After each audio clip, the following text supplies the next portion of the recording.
예, 오늘 이 수요일 밤 특별히 창세기 47장의 이 말씀을 가지고 고센 땅의 지리에 담긴 영적 의미, 고센 땅의 의미에 대해서 오늘 함께 나누는 시간을 갖도록 하겠습니다. 성경을 알아가면 알아갈수록, 말씀을 연구하면 연구할수록 사회적, 역사적 배경이 참 중요하다는 걸 많이 깨닫게 됩니다. 그러니까 기록된 말씀 자체를 해독하는 것도 중요한데, 그때 당시에 이스라엘의 문화, 그리고 고대 중근동의 어떤 역사적 배경, 이런 것들이 더 소중하다, 더욱 더 소중하다라는 것을 자꾸 더 깊이 있게 알아가게 됩니다. 그 중에서, 그 사회 역사적 배경 중에서 가장 중요한 것 중에 하나가 뭐냐면 지리적 배경입니다. 그러니까 지리가 너무도 중요한 거예요. 왜 저희 현대의 삶 속에서도 사람이 살아가다 보면 위치, 지리, 어떤 지정학적 이런 여건, 이런 것들에 대한 중요성을 알아가지 않습니까? 예를 들어서 이사를 한다 할 때 그게 어느 위치에 있는지, 집을 매입하거나 아니면 집을 얻을 때 보면 이게 남향인지 아니면 사람이 살기 괜찮은 위치인지, 이런 지리를 파악하게 됩니다. 그리고 더더군다나 이제 가게나 기업을 하는 입장이라면 이 가게의 위치가 어디 있느냐, 사람들이 좀 많이 지나가는 그런 유동인구가 좀 있는 데 있느냐, 아니면 역세권에 있느냐, 이런 거에 의해서, 그 지리적 조건에 의해서 가격이 천차만별이 되고 임대료가 엄청나게 차이가 나기도 하고, 1층이냐 2층이냐 이런 거에 의해서도 많이 차이가 나는 것을 알 수가 있습니다. 이와 같이 이 일상생활 속에서도 지리가 중요할 뿐만 아니라 이 성경적인 역사 속에서도 지리가 굉장히 중요합니다. 특별히 이스라엘이라는 나라의 지정학적 위치를 한번 생각해 보세요. 이스라엘 나라가 어디에 있죠? 저 유럽 쪽과 터키 쪽 위쪽이 이제 유럽이죠. 여기에 이제 이스라엘이 있는데, 이 터키 쪽 이쪽이 유럽입니다. 유럽판, 그다음에 이쪽이 아시아죠. 이제 극동이 이쪽 있고, 아시아판, 여기가 이제 아프리카죠. 아프리카. 이 아프리카, 아시아, 유럽의 길목, 바로 이 지나가지 않으면 안 되는 이 길목, 여기에 딱 누가 있어요? 이스라엘이 있습니다. 이 정말 작은 이 나라. 그 나라가 유럽판, 아시아판, 아프리카판 그 사이에 딱 그 자리에, 누구나 아시아로 가려면, 예를 들어서 아프리카에서 아시아로 가려면 전부 도보죠. 이때 당시에 비행기가 없으니까 바로 이스라엘을 통과해야 되고, 아시아에서 아프리카 가려고 그래도, 아시아에서 유럽에서 아프리카 가려고 그래도 그 위치 속에 딱 있는 거예요. 근데 아주 작은 이스라엘을 왜 거기에 두셨는가? 왜 모든 강대국이 차지하려고 하는 그 땅에 두셨는가? 그러니까 굉장히 힘들죠. 이 강대국이 차지하려고 그러고 저 강대국이 차지하려고 그러고. 그러니까 그걸 자세히 생각해 보면 자기 힘으로는 이 땅을 지킬 수 없으니 누구만을 바라봐라? 하나님만 의지하라. 이게 젖과 꿀이 흐르는 땅이에요. 의미가.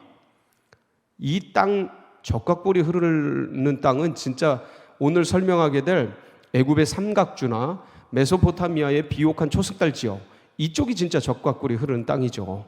이 이스라엘은 그런 의미의 젖과 꿀이 흐르는 땅의 의미가 아니라 하나님의 약속, 하나님 자체가 젖과 꿀이셔요.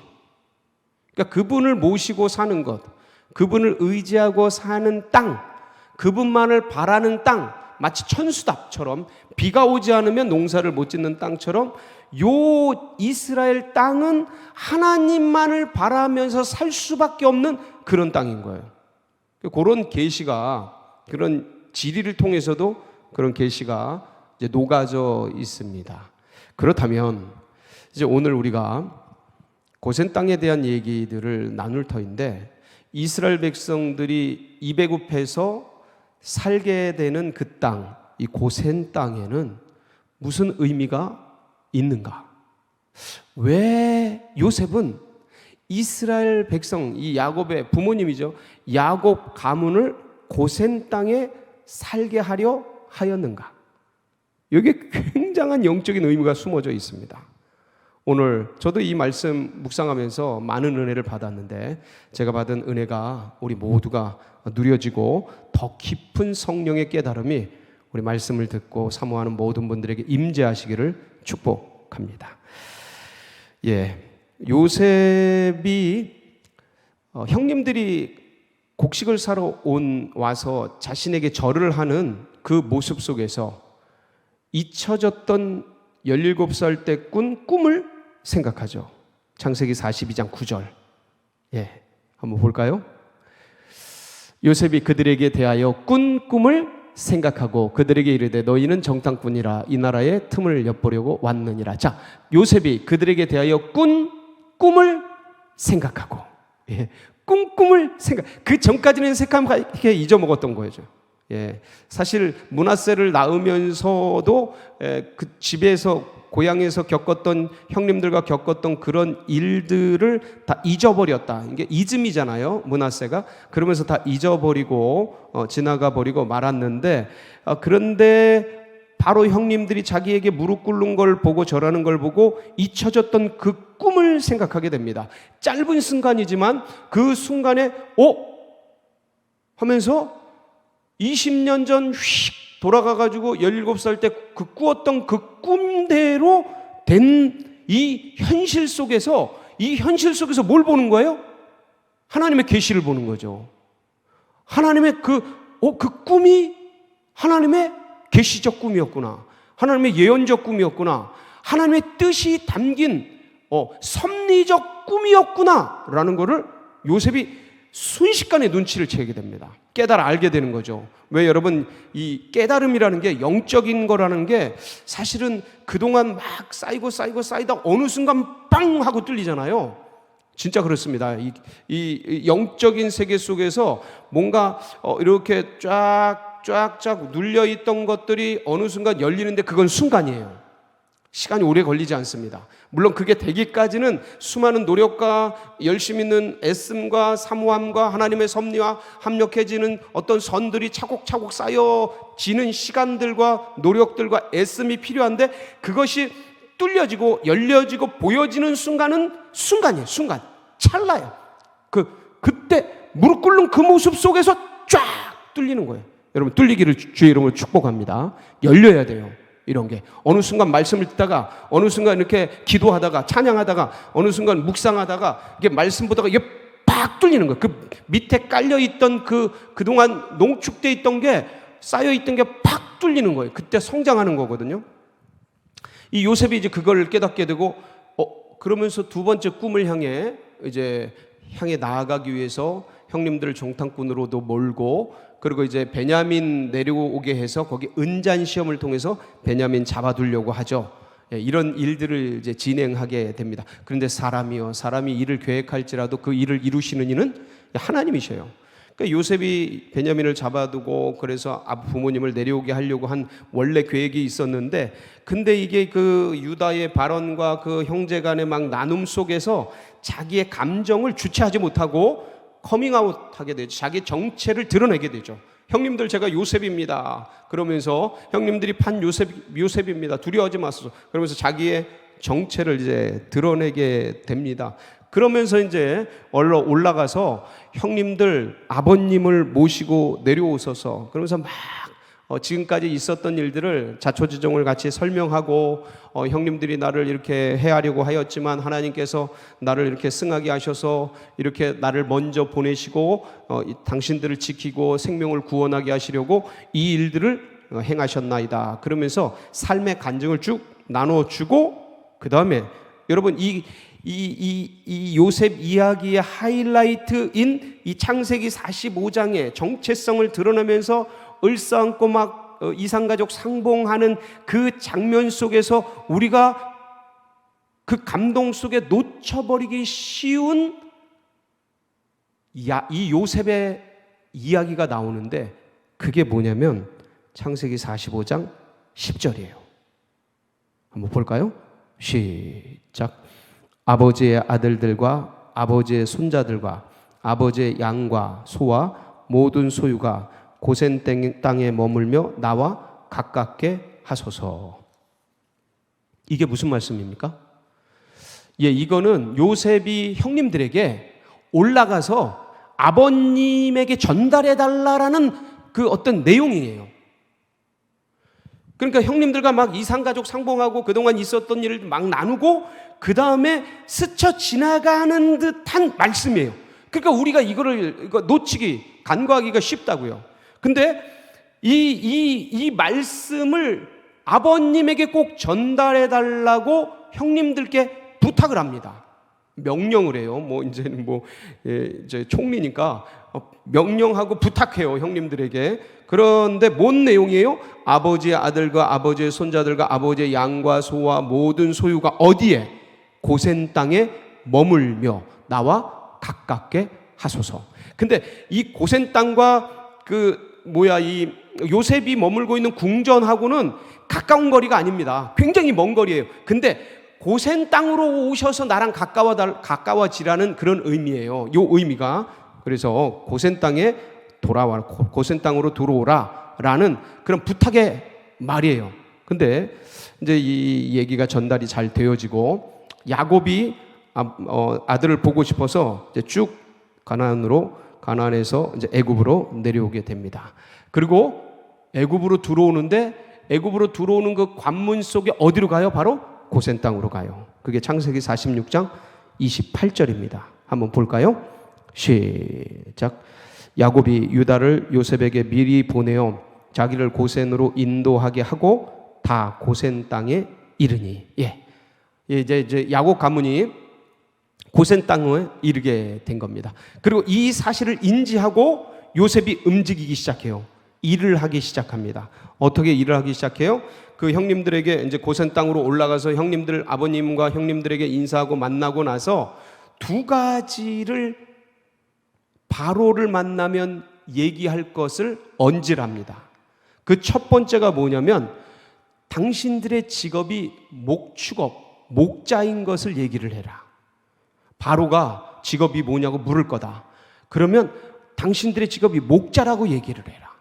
근데 여러분, 이 목자라는 직업, 목축업이라는 직업이요, 이 애굽에서는 굉장히 가증히 여기는, 좀 천박하게 여기는 그런 직업입니다.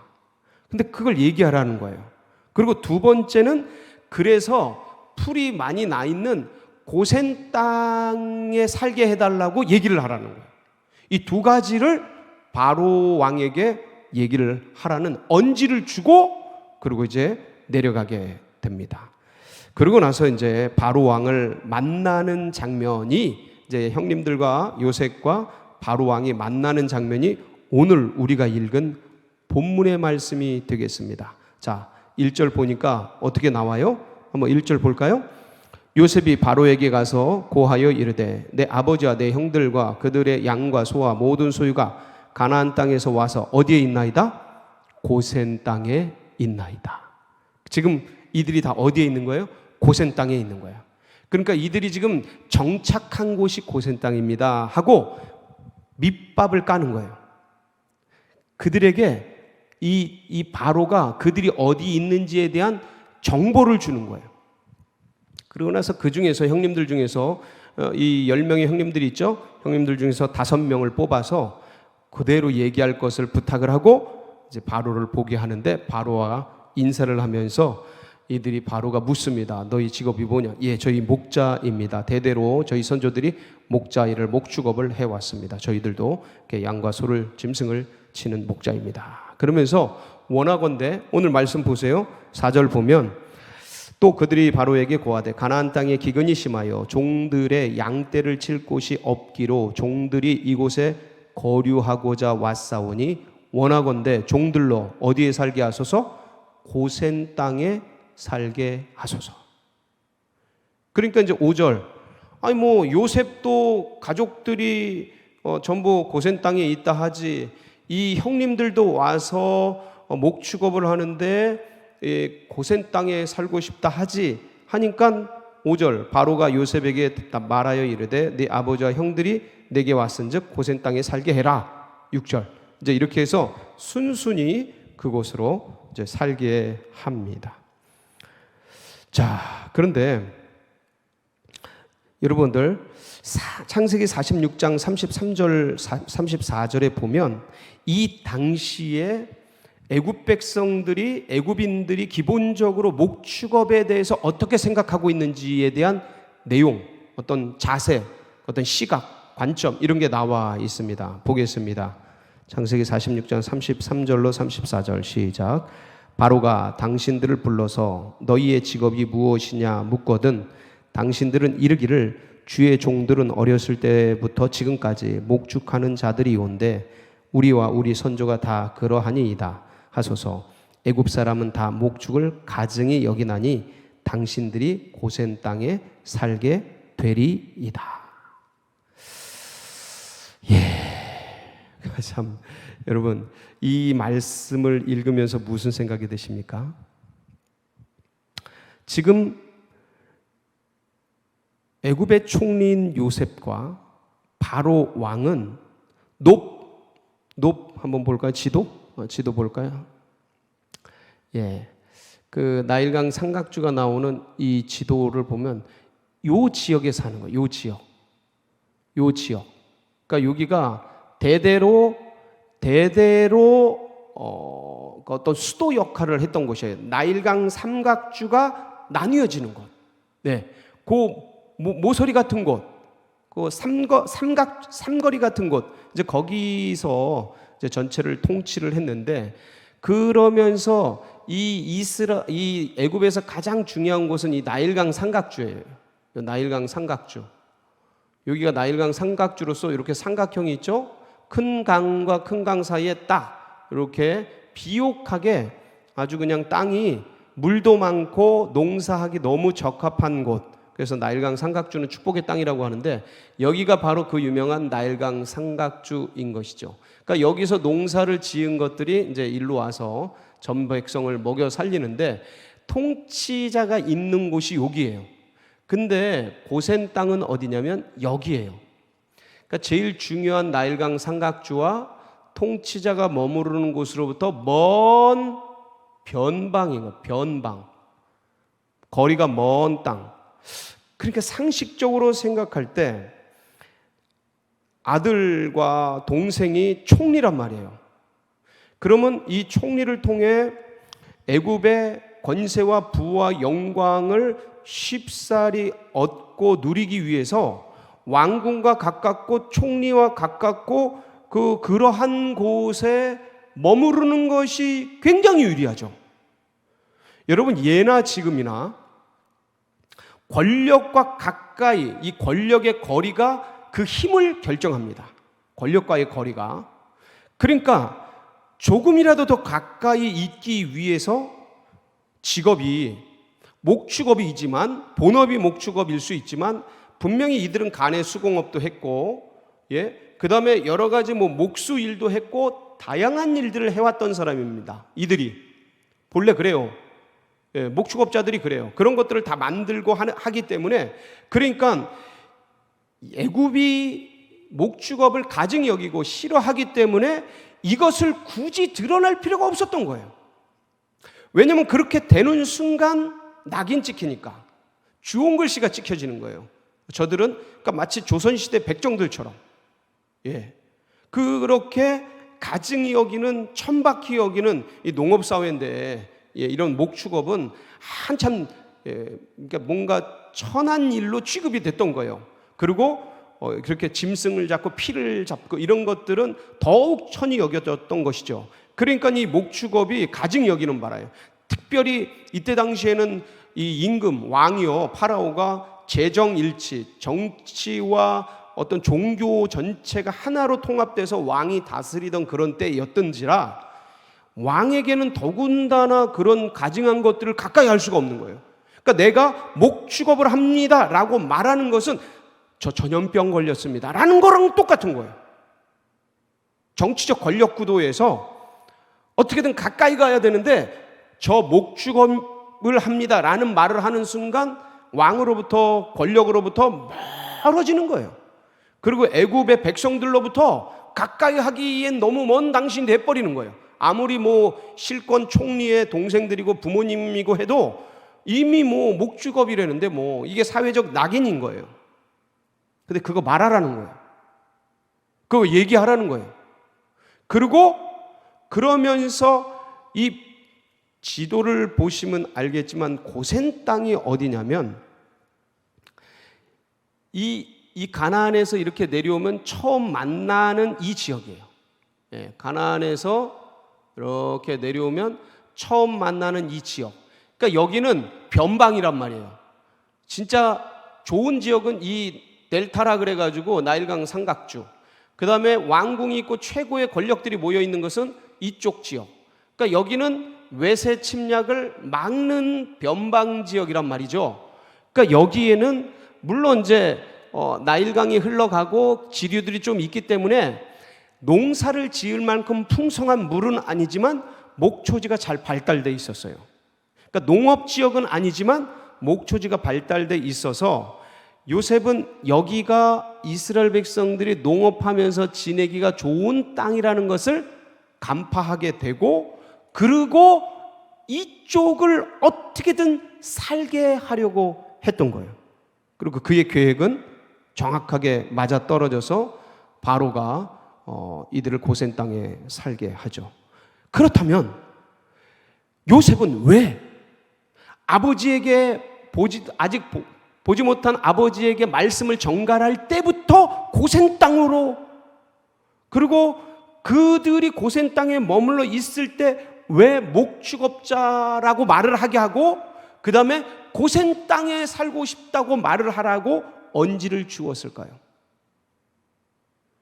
가까이 살아야 힘인데 그 먼 땅, 고센 땅, 그 다음에 목축업자라고 말하는 이 모든 배경 속에는 뭐가 숨어 있냐면, 어떤 의미가 숨어 있느냐 이겁니다. 첫 번째는, 저는 이 말씀을 묵상하면서 요셉이 이스라엘 백성들이 목축업자라고 말하는 순간 분리되는 거예요. 저는 그리스도인입니다 라고 말하는 순간 분리되는 거예요, 세상에. 그러니까 그 목축업자라고 말하는 순간 이들 속에서 살지 못할, 어울려 살지 못할 그런 것들을 전제하고 있는데, 그럼에도 불구하고 그들에게 이 일을 얘기하라고 말한 이유는 혼합주의에 대한 경계예요. 만약 이들이 이런 얘기를 하지 않았다면 이들은 분명히 애굽의 중심지, 제국의 핵심 지역, 왕과 가까이, 실권 총리, 아주 그냥 영광스러운 총리와 함께하는 한솥밥을 먹으면서 그 주변에 함께 살게 되면서 그 지역에 있었던 수많은 이 이방 신상들, 그리고 그들의 화려한 문화, 원치는 않지만 이런 것들이 자기들 속에 알게 모르게 스며들면서 아마도 이 문화에 휩쓸려 갔을 것이다. 그러니까 요셉은 이거를 알고 있는 거예요. 그래서 이들을 절대로 여기에 두면 안 되고 본래부터 나누어서 다른 고센이라는 지역 속에 살게 하기 위해서 자기의 직업부터 말하게 한 거예요. 목축업이라는 이야기를 하는 순간 낙인이 찍히고 마치 전염병에 걸린 사람처럼 사람들이 경계를 하고, 그러면서 자연스럽게 어디로 가게 돼요? 먼 지역에 가서 살게 되는 거죠. 그걸 용인하게 되는 거죠. 그게 어디예요? 고센 땅인 거예요. 고센 땅. 그러니까 직업을 얘기하는 것과 고센 땅을 살게 되는 것은 연관돼 있어요. 연관돼 있어. 그러니까 첫 번째 혼합주의에 대한 경계고, 두 번째는 뭐냐면 출애굽을 생각하는 거예요. 그러니까 요셉은 하나님께서 분명히 첫 번째, 두 번째 꿈을 깨닫게 하시면서 요셉이 깨달은 게 뭐냐면 하나님이 이곳에서 이 위기를 넘기고 이스라엘 백성들을 큰 민족을 만들어 주실 것이다. 그리고 이들을 분명히 하나님께서 저 가나안 땅으로 데리고 나갈 것이라는 그런 어떤 확신이 있었어요. 확신. 그 확신이 어디에 기록되어 있어요? 요셉의 유언석에 기록이 되어 있습니다. 창세기 마지막 50장에 보면 나옵니다. 24절로 26절인데 한번 볼까요? 시작. 요셉이 그의 형제들에게 이르되 나는 죽을 것이나 하나님이 당신들을 돌보시고 당신들을 이 땅에서 인도하여 내사 아브라함과 이삭과 야곱에게 맹세하신 땅. 자 보세요. 당신들을 이 땅에서 애굽 땅에서 인도하여 내사 아브라함과 이삭과 야곱에게 맹세하신 땅. 그게 어디예요? 가나안. 가나안에 이르게 하시리니라 하고 요셉이 또 이스라엘 자손에게 맹세시켜 이르기를 하나님이 반드시 당신들을 돌보시리니 반드시 이끌어 가실 텐데 당신들이 여기서 나갈 때 내 해골을 메고 올라가겠다고 약속해라. 맹세시키는 거예요. 예. 유언을 그런 맹세를 하고 그러고 나서 뭐예요? 26절. 요셉이 110세의 죽음에 그들이 그의 몸에 향 재료를 놓고 애굽에서 입관하였더라. 애굽에서 뭐 하였더라? 하관이 아니고 입관만 하고 끝납니다. 놀라운 게 이게 요셉이 하나님께 받은 꿈의 해석이에요. 하나님께서 주신 약속의 그 뜻이 뭔지를 분명히 알았던 거예요. 그래서 첫 번째 꿈, 11별이 10개의 별 집단이 자기에게 절을 하는 것들과 그 다음에 해와 달과 11별이 자기에게 절을 하는 이 꿈, 이 두 가지 꿈을 통해서 하나님이 애굽에서 이들을 보호하기를 원하시고 내가 이들을 봉양하고 먹여야 된다는 것을 깨달아 알았음과 동시에 하나님이 여기서 이들을 민족으로 만드시고 큰 민족으로 만드셔서 하나님이 약속하신 그 가나안 땅으로 이끄실 것이다 라는 확신, 계시가 있었던 거예요. 이게 뭐예요? 출애굽이죠. 이 이스라엘 민족을 데리고 나갈 때 출애굽 할 때 가장 이 어떤 수도에 있었으면, 이들이 수도권에 있었다면, 예, 이들이 저 진짜 좋은 땅 나일강 삼각조 안에 있었다면 엄청나게 먼 거리를 그 시내, 그러니까 그들의 그 땅 속에서, 이집트 땅 속에서 다녔을 거라고요. 그러면 그 하룻밤새 만변에서 쫓아왔던 그 바로와 그의 군대들에 의해서 아마 많이 공격을 당했을 거예요. 그런데 놀랍게도 고센 땅 지역에 있으므로, 여기에 변방이에요. 변방. 출애굽할 때 빠르게 빠져나갈 수 있었어요. 그러니까 그거를 염두에 두고 요셉이 지금 형님들과 부모님들은 어떤 면에서는 지금 애굽에 대해서 낯설고 잘 모르는데 그걸 미리 알았던, 그러니까 하나님이 미리 보내신 사람이 맞죠. 그걸 다 알고 자기가 무엇을 해야 되는지를 알고 출애굽을 염두에 두고 고센 땅이라는 지금 이 애굽으로부터는 변방 같은 그런 땅에 스스로 머물게 한 거예요. 수도권에 살 수 있는데, 좋은 문화 속에 살 수 있었는데, 그런데 변방, 초원, 그런 데서 마치 몽골 초원 같은 거죠. 그런데 살게 요셉이 조치를 한 거예요. 세 번째, 마지막은, 그래서 요셉의 가슴 속에 뭐가 계속 피어나고 있었어요? 계속 꿈틀거리고 있었어요? 하나님의 꿈. 그것이 요셉을 붙들고 이스라엘 백성들을 애굽할 때 고센 땅에 머물게 한 그 모든 전략적 시나리오를 요셉으로 하여금 다 짜게 만든 거예요. 이 하나님의 꿈, 하나님의 비전, 그를 이루어 드려야 된다라는 갈급함이 요셉 안에 꿈틀거리고 있었던 거예요. 그러니까 비록 애굽에 내가 살고 있지만, 그러나 하나님이 어쩔 수 없이 이 흉년 때문에 이스라엘 백성들이 이 애굽으로 내려와서 살 수밖에 없지만, 그러나 이 기간들을 통해서 하나님께서 선으로 막 바꿔주시고 엄청난 한 민족을 만들어서 끄집어내실 것이다. 이게 그 유명한 소위 출애굽입니다. 출애굽을 시킬 것이다. 그 일들을 위해서 나는 준비를 해야 되는데 이쪽 지역에다 두면 이들이 가장 하나님의 뜻을 잘 실행시킬 수 있는 절묘한 곳이다. 여러분, 지식은 이런 데 쓰는 겁니다. 위치, 직위, 애굽의 총리, 이런 것들은 바로하고 딜을 할 수 있고, 그리고 그들을 전체적으로 구조를 움직일 수 있고 할 수 있는 권력, 이런 데 쓰는 거예요. 이런데 하나님의 뜻, 하나님의 비전, 하나님의 놀라운 역사를 만들어 가는데 그 애굽의 총리로서의 직위를 쓰는 거예요. 지금 야곱도 부모도 아무도 몰라요. 형님들도 요셉이 왜 이렇게 하는지 아무도 몰라요. 그런데 요셉은 그 길을 알고 하나님의 꿈과 비전을 이루어드리기 위해서 미리 손 써서 그들에게 고센 땅에 살게 했던 겁니다. 사랑하는 성도 여러분, 우리가 비록 이 도시 문명 속에 살아가고 있습니다. 코로나19 시대에 이 전대미문의 사건 속에 살아가고 있습니다. 그러나 우리는 분명히 땅을 딛고 이 땅을 살아가지만 우리의 머리는 어디를 지향하고 있다? 하늘을 지향하고 있어요. 우리가 이 땅을 살아가지만 우리는 하늘의 족속이에요. 하늘의 민족이에요. 우리가 이 세상 세속을 살아가지만 그럼 우린 영으로 사는 백성들이에요. 그래서 우리가 살아가야 되는 이유와 목적은 하나님의 꿈을 이 땅에 이루어드리는 거예요. 이 세속에 물들지 아니하고 주의 이름을 부르는 자들과 함께 하나님의 꿈과 비전을 이루어드리는 거죠. 저 둔촌동을 향한 하나님의 꿈과 비전이 있어요. 우리를 향한 하나님의 비전이 있어요. 서울제일교회를 향한 하나님의 놀라운 비전과 꿈이 있어요. 그걸 붙들고 살아가는 거죠. 그걸 가슴에 품고 오늘 이 밤도 전심으로 주님 앞에 기도하며 나가는 복된 시간 되시기를 주의 이름으로 축복합니다. 같이 기도하시겠습니다.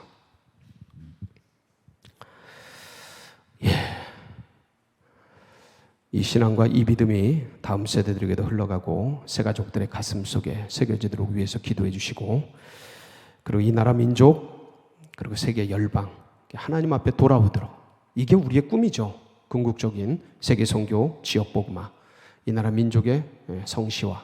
그래서 주님 앞에 돌아오고 그 일들을 감당할 때 우리 서울제일교회가 마중물 역할 하고 하나님의 꿈과 비전을 이루어드리며 주의 마음을 시원케 하고 기쁘게 하는 그런 살아있는 역사하는 교회 될 수 있도록 위해서 기도해 주시고, 이제 수능을 얼마 남겨두지 않은 우리 수능생들 주님께서 끝까지 힘주시고 좋은 열매 맺도록 여러분 각자의 중보 제목 붙들고 우리 주여 한번 부르짖고 기도하며 나갑니다. 부르짖습니다.